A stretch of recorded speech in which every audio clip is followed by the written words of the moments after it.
Hello, and welcome back to Tips and Time Savers. I'm Danny Rocks. In today's lesson, I'm going to respond to a viewer who asked for my help in combining two Excel workbooks. Let's take a look at both of the workbooks. Here's workbook number 1. Notice that there are 26 records, and the first field contains a unique identifier, the member ID. When I take a look at the second workbook, notice that there are fewer than 26 records. However, we're fortunate in that column A contains, again, the member ID as the unique identifier. So knowing that I have both worksheets contain a common field, member ID, my approach in combining them is to use the VLOOKUP function.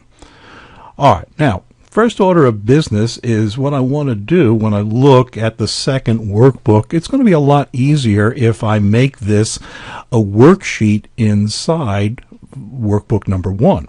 So the easiest way to do that is to select the worksheet and then, or the label for the worksheet, and then either right mouse click, or in this case I'm going to use one of the menu commands. Home tab of the ribbon, cells group, in the drop down next to format, I want to select move or copy the sheet.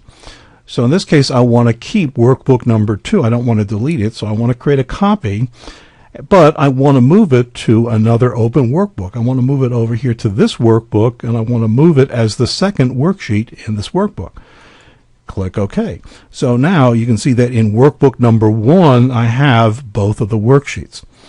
All right, I want to be able to take the information from the third column, the fourth column, the fifth column, 6th, and the 7th. In other words, the information from website, city, state, country, and phone fields.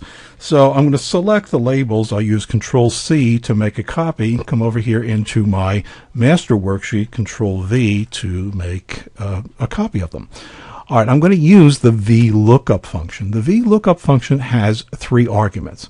My first argument is I'm going to look for a match to this cell, the membership ID. Where am I going to look for it? I'm going to look for it in an array. The array is going to be this group of records.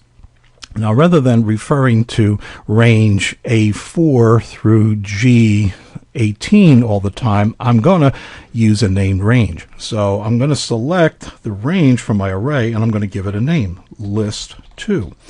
So I clicked up here in the name box, and I created a name that begins with a letter, which is important and contains no spaces. My third argument in VLOOKUP is to say in which column is the information. So in this case, counting from the left, website is the third column. All right, we're ready to use VLOOKUP. Equals VLOOKUP.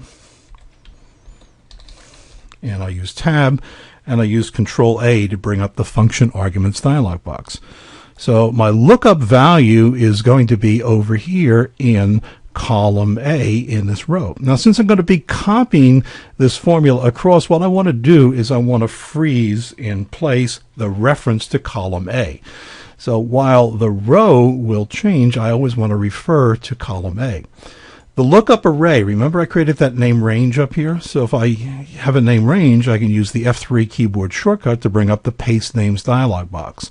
Select that name range, which is the array, and remember for the column index, the website was the third column, counting over from the left in the second worksheet. I'm going to use the fourth argument because I want an exact match. I want a match on the membership ID, not an approximate match. So I'm going to type in false. And now I'm good to go. Click OK, and there you go.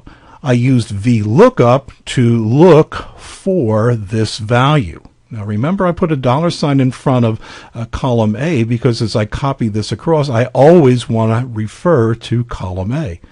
Where did I look? I looked in that name range, list 2. Where was the information in which column? Counting from the left, the website was in the third column in the array. And I use false because I want an exact match and not an approximate match.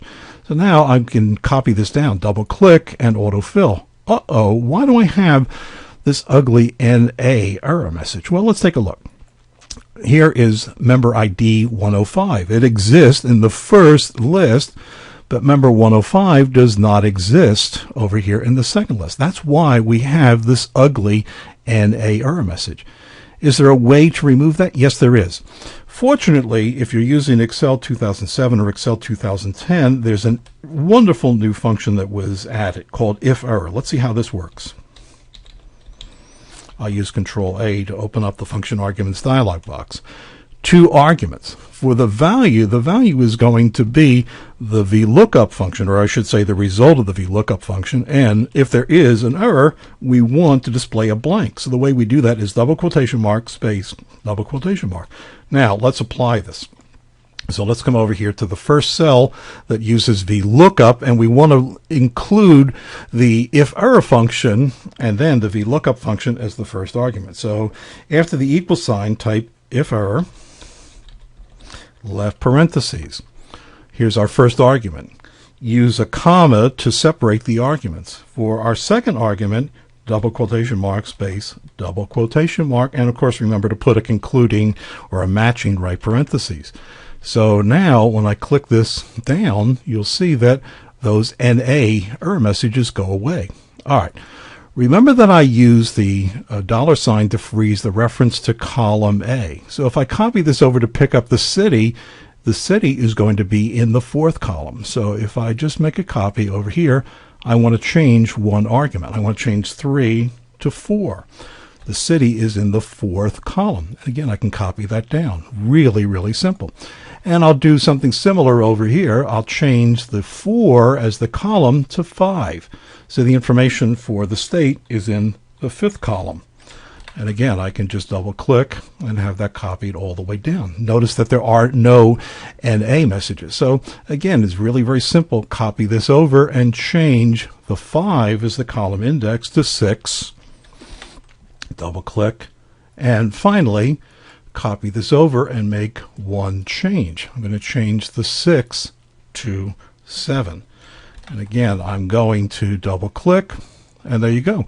Really, really, really very, very simple. Now, notice over here I have some zeros and things like that, and I don't have the formatting that I had in the original. The way that I got the formatting is I use the special formatting. So I've selected the records for the phone field. I'm going to click on the More button over here, and what I want to do on the Number tab is come down here and click Special, and I want to use this mask with the phone number. So now click OK. So you see that I didn't have to add in the parentheses for the area code and the dashes for the phone number. It was done with formatting. So really, really very simple. VLOOKUP is it's an essential function to learn if you're going to be a master of Excel. And I use the new if error function so that any error messages that would display, because I didn't have a matching record, now display the blank. So the if error, VLOOKUP, and then I use double quotation mark, space, double quotation mark. So there you go. Now you've learned how easy it is to combine 2 lists. We use VLOOKUP because we had a unique identifier, member ID, in both lists. And I'll look for you in the next lesson.